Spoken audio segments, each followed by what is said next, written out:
For 2 years, 2 months, and a couple weeks, the war on justice was waged from the Oval Office, Fox News, and the president's hardline House GOP allies. This week, that war seemed to gain a new commander, the country's attorney general, who yesterday adopted the language of that conspiracy-obsessed trio and suggested that, quote, spying did occur on Donald Trump's campaign.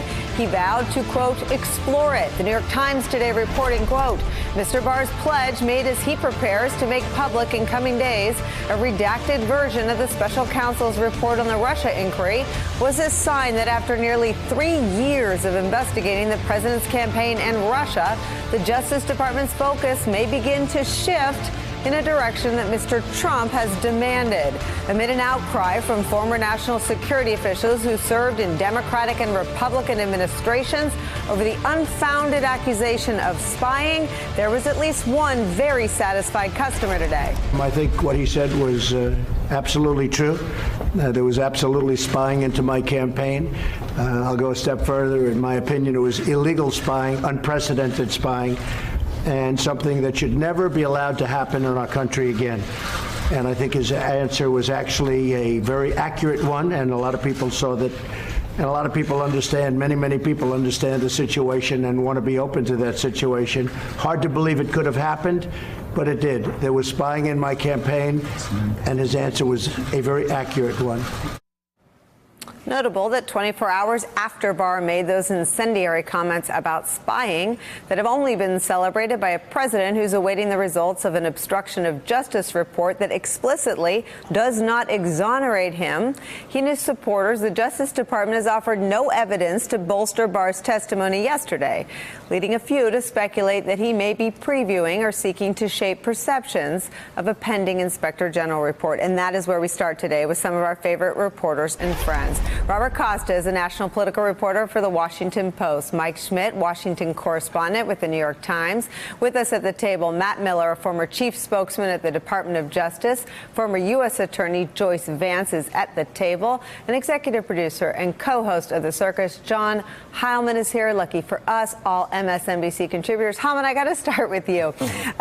Just the mind meld is so staggering. Donald Trump, who has searched high and low for Roy Cohn, I said this yesterday, ended up with a Devin Nunes there atop the DOJ. Yeah, I mean, mind meld is a kind way of expressing it. I said last night, I think it's all the more obvious and true today that, the 2 days of testimony of the Attorney General have made clear something that was truly not clear until these 2 days, because there was a lot of debate. There were a lot of people in Justice Department circles and legal circles and prosecutorial circles who remembered Bill Barr's history and said, and had hope that he would be an institutionalist. He was a Republican. There were things that gave people pause, including the job-seeking memo, but that he would in the end be on the side of the department, be on the side of the institutions that abut the American justice system.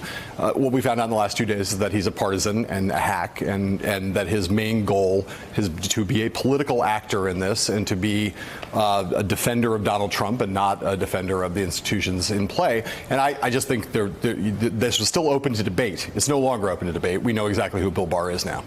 You were one, and we're never going to come down harshly on the side of hope and those who hope, but you hoped that he'd be an institutionalist. You talked once about something about the sacred nature of walking those halls, changing and shaping someone.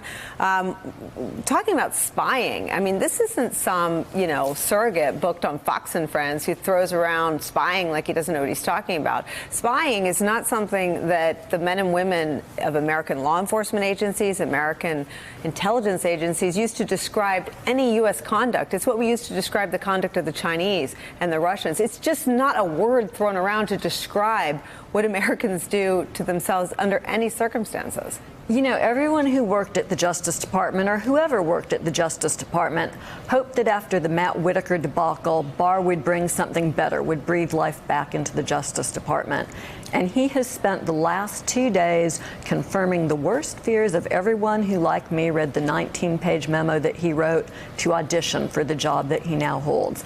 The spying language is dangerous. It puts, as you point out, the U.S. intelligence community and even the FBI on the same level as foreign governments who engage in this activity. This was all predicated activity, signed off on by different levels of leadership inside of both the Department of Justice, the FBI, the intelligence community. All of those different chains of command from bottom to top would have scrutinized this sort of activity and signed off. So to call it spying does an enormous disservice to the individuals and to the institution. I never thought I'd start a sentence this way, but in defense of Matt Whitaker, he never sat before Congress and described the conduct of U.S. law enforcement officials or U.S. intelligence agents. Performance so far has been abysmal. There were a lot of people who hoped during his confirmation hearing that he would be an Elliot Richardson type, someone who was strong enough that if he ever was was asked to do something inappropriate by the president, like Elliot Richardson was during Watergate, he would resign. He would refuse to carry out that order. So far, he makes Jeff Sessions look like Elliot Richardson. In contrast, I mean, his handling of the Mueller report so far has been a farce. His attack on the people that work for him. Because let's remember, the people that he's accusing of spying are people that work for him, the FBI agents, people inside the Justice Department. Because they're still there. Because I wonder if he ran into them in the cafeteria today, where I heard he trundles up for lunch around 11:45 every day. Dana Bente signed that FISA reauthorization. I think we have his signature. And Rod Rosenstein, who is either still there or has just departed, but is someone that Bill Barr leaned on Rod Rosenstein's reputation as someone who signed this FISA application. And the staff of the DAG's office and the Department of Justice has defended these two men and those two signatures on your screen for 2 years, 2 months, and several weeks as reauthorizing FISA applications for which there was probable cause to reauthorize those FISAs into Carter Page. Yeah, so those are the men whose integrity he's questioning. And not just those two men, but other men and women inside the FBI who worked on this investigation, inside the National Security Division at the Justice Department, who don't deserve to have their reputations called into question by the Attorney General, the person who's supposed to be defending them, especially when there is zero evidence of what he's alleging. That's the thing. This has been a conspiracy theory that's been repeated by the president, repeated by Fox News over and over. And what we saw yesterday was the second time that Bill Barr has given the president a talking point that others in the Justice Department haven't been willing to do. He gave him the talking point that he was exonerated on obstruction of justice, which is a talking point that Bob Mueller wasn't willing to give him. And now he's given the talking point that there was actually something that happened that might have been inappropriate. And no one else at the Justice Department has been willing to do that. It is an abysmal thing for the AG to do. And let's not forget the FISA courts. In addition to all the other people who he's accusing of having been part of this, he's also saying that he's imputing their reputations of people at the Justice Department. He's also saying that somehow the FISA court has been in on it in approving these wiretaps. I mean, it's craziness. Mike Schmidt, your colleagues report today on the multiple investigations into the beginnings of the Russia investigation. They report that in addition to Mr. Barr's review of the investigation, whatever that turns out to be, the Justice Department's Inspector General, especially tasked U.S. Attorney, and Republicans in Congress are all studying key actions taken during the course of the inquiry. Those actions include how officials opened the Trump-Russia investigation called Crossfire Hurricane and obtained a secret warrant to wiretap a former Trump campaign advisor. Any reporting on what led Mr. Barr to be dissatisfied with all the ongoing and pending investigations and believe that he had to explore it himself? No, but this is something we have seen before from whoever was the Attorney General, sort of trying to line up with the president on different issues to sort of appease him. If you remember Jeff Sessions, when he was Attorney General, going up to Capitol Hill and talking about how they had this U.S. attorney take a look at these different issues that the president wanted a second special counsel for. So maybe here, Barr is trying to keep the president at bay. I don't know that. I'm just trying to figure out why he said what he did. I think what's important to understand in the entire thing here is that all of this comes back to Jeff Sessions' recusal. I know that may sound weird, but in March of 2017, Jeff Sessions recused himself from the Russia investigation. The president went ballistic, and that weekend he tweeted about how Obama had wiretapped Trump Tower during the election. Comey was then the FBI director. He dug into the issue. He saw that there was nothing to it. He tried to get the Justice Department to push back on this, put a statement out refuting it, and the Justice Department wouldn't do this, and it stayed as sort of a talking point that the president has used since then. It was actually generated by a Breitbart story that he had seen. So that's where the origins of this are, the things that you now see coming out of Bill Barr's mouth. There's a lot to unpack there, but first it's worth pointing out that Jeff Sessions, when he went before Congress, it was Jim Jordan that pressed him on whether a second special counsel was necessary, and Jeff Sessions, under oath, said it was not. And every time anyone says origins, I wonder if they mean oranges, but the origins of this have been investigated. They've been defended by Trump's own appointees at the Department of Justice. So what is the what? What is the what that is being examined?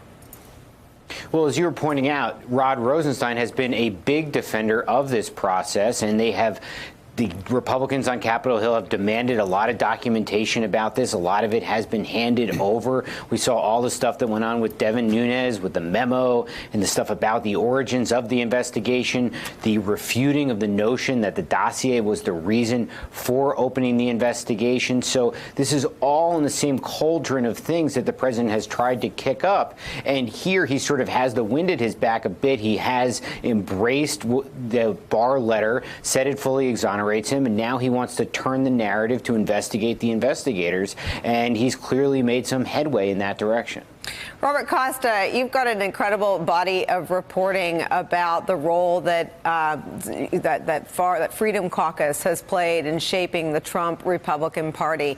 They'd been on their heels a little bit in recent weeks. This seems to breathe new light into what they've spent the last 2 years doing, which was really to be at odds with the Rosenstein-Sessions Justice Department. That the Leg Affairs Office, the Press Office, the Public Affairs Office spent a whole lot of time defending Trump's appointees from Trump's allies in Congress, and at the FBI, the same situation. How did the sort of ideology of Mark Meadows and Jim Jordan and Devin Nunes make its way inside the brain and mouth of the sitting Attorney General? Even people close to the Freedom Caucus this week are telling me privately that they are surprised to see Attorney General Bill Barr echo their own rhetoric, their own perspective about this investigation. They did not expect that from the Attorney General, and they say privately they don't have a relationship with the Attorney General. And they were frankly surprised, many Republicans on Capitol Hill, to see him and hear him use the phrase spying, because they thought he would be much more measured in the language he chose during his testimony. And when Senator Schatz from Hawaii said, do you want to choose a different phrase, such as surveillance, you're looking into the surveillance, the Attorney General said no. And the Republicans on Capitol Hill believe there now could be an appetite for a second special counsel, that this IG investigation, which they thought would be as far as DOJ would go, could be expanded even more in the weeks to come. So look for them to keep pushing to see just how far the Attorney General could go on this front. Robert Costa, you just blew my mind. He was too nutty for the nuts. What do we know about whether, I mean, before the Inspector General report came out that had a lot of harsh revelations about some of the former leaders at the FBI, there were whispers and murmurs. Are you hearing any murmurings? Do they think they're going to be armed with more fodder for the weaponization around these issues? There's a belief inside of top Republican circles that this Mueller report will be a political problem for the president when it comes to obstruction. But what they're also hoping is that even if new evidence comes to light about the president's conduct, they can politically counter that by raising questions about the Russia aspect of the investigation and going back to issues that have to deal with those original FISA warrants, and saying that the entire investigation, including the obstruction part, can't really be taken seriously. So you're seeing now not only a legal war, but the beginnings of a political war. Mike Schmidt, you've done a lot of reporting on the PR war being the front on which Rudy Giuliani and the president's lawyers have focused on the whole time. Is this rooted in a fear about what that sort of narrative will look like, the marshaling of the evidence in the obstruction investigation? Yeah, and this comes back to the 4-page Barr letter in which he cleared the president. That really helped the president in the PR war, because it allowed the narrative that the president had done nothing wrong to be cemented. The president embraced it. And that was, I think, some of the frustration that we reported about a few weeks ago within the Mueller team about how their findings were not included when the clearing occurred, when the declination decision was made by Barr. So going forward here, will the Mueller report change that narrative? Will it make it more difficult for the president to say, I was fully exonerated? If people pick up the report and they look at it and they say, well, okay, maybe this didn't violate the law, but it feels pretty bad, and this is something that doesn't look good for our president, is there a larger problem there for the president? Giuliani, the president's lawyer, has said from the beginning, this will be an issue of public opinion. What happens with the president?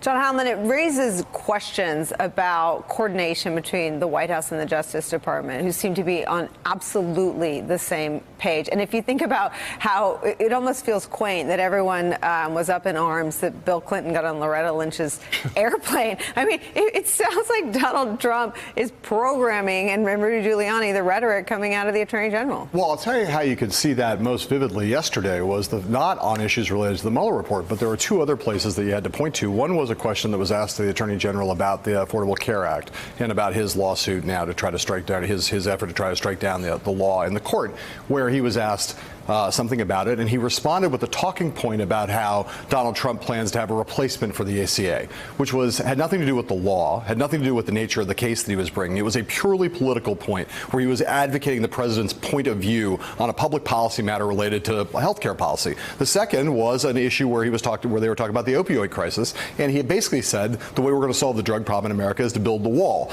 Now, forgetting about the illogical nature and the silliness of the notion that somehow the wall has anything to do with opioids, which is a domestic problem, not a foreign drug problem. It's again, build the wall is political talking points coming out of the Attorney General's office, not a legal point of view, and irrelevant to the question of, as I said, to opioids. So suddenly it's like if you want to, he's not only parroting the president on issues related to Mueller, he's parroting the president across the range of political issues, all making points that are perfectly at home on Sean Hannity's broadcast. That speaks to the degree to which, as I said before, I think illustrates it's not just he's a political actor in one area. He's a fully armed, locked and loaded advocate for the president across the range on political and policy matters, and that is a messed up place for an attorney general to be.